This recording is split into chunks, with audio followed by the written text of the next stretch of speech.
বাংলাদেশে তরুণরা নেতৃত্ব দিয়ে চাঁদাবাজ দখলদার মুক্ত বাংলাদেশ কায়েম করবে করবে করবে। 16টি বছর এই দেশের তরুণরা, এই দেশের বৃদ্ধরা, এই দেশের যুবকরা শেখ হাসিনার নির্যাতনের কষাঘাতে নির্যাতিত হয়েছে। আমরা দেখেছি শুধুমাত্র বিরোধী মত পোষণের কারণে এই দেশের মানুষের উপর কেমন নির্যাতন চলে আসছে। 72 থেকে 75 সালে এসেই এই দেশের মানুষের উপর একটি দুঃশাসন চাপিয়ে দিয়েছিল শেখ মুজিব। সেই ধাম্বিক শেখ মুজিবের পরিণতি আমরা দেখেছি। আমরা তার পরবর্তী সময়ে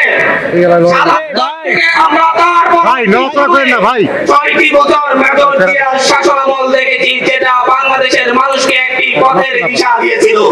কিন্তু তার পরবর্তী থেকে আবারও বাংলাদেশ পথ হারিয়েছে। স্বৈর শাসন, একদলীয় শাসন এবং প্রতিটি ইলেকশনের আগে রক্তক্ষয়ী সংঘর্ষ এদেশের মানুষকে আবার জিম্মি করে তুলেছিল। বারবার 1990 এর গণঅভ্যুত্থানের পরে গণতন্ত্রের প্রশ্নে যে মীমাংসা হয়েছিল, সেই মীমাংসাকে উপেক্ষা করে প্রতিটি জাতীয় সংসদ নির্বাচনের আগে এদেশের মানুষ এক দল আরেক দলের মুখোমুখি দাঁড়িয়ে সংঘাতে লিপ্ত হতে বাধ্য হয়েছিল। 2007-8 সালের সেনা শাসনের পরে শেখ হাসিনা ভারতের সাথে এবং তৎকালীন মঈনুদ্দিন আহমেদের সাথে চুক্তি করে একটি পাতানো নির্বাচনের মধ্য দিয়ে বাংলাদেশের ফ্যাসিবাদী শাসন ব্যবস্থার ভিত্তিপ্রস্তর নির্মাণ করে। তারপর থেকে 16টি বছর এই দেশের তরুণরা, এই দেশের বৃদ্ধরা, এই দেশের যুবকরা শেখ হাসিনার নির্যাতনের কষাঘাতে নির্যাতিত হয়েছে। আমরা দেখেছি শেখ হাসিনার হিংসাত্মক মনোভাবের কারণে বেগম জিয়াকে কিভাবে দিনের পর দিন কারাগারে থাকতে হয়েছে। আমরা দেখেছি কিভাবে এদেশের বিরোধী দলীয় নেতা কর্মীদেরকে গুম খুন করা হয়েছে। আমরা দেখেছি শুধুমাত্র বিরোধী মত পোষণের কারণে এদেশের মানুষের উপর কেমন নির্যাতন চলে আসছে।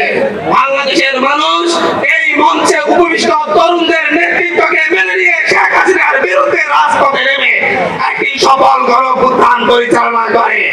তার মধ্য দিয়ে শেখ হাসিনা সহ তার দুঃশাসনের সঙ্গীরা এদেশ থেকে পালিয়ে তাদের দাদাবাড়িতে আশ্রয় নিতে বাধ্য হয়।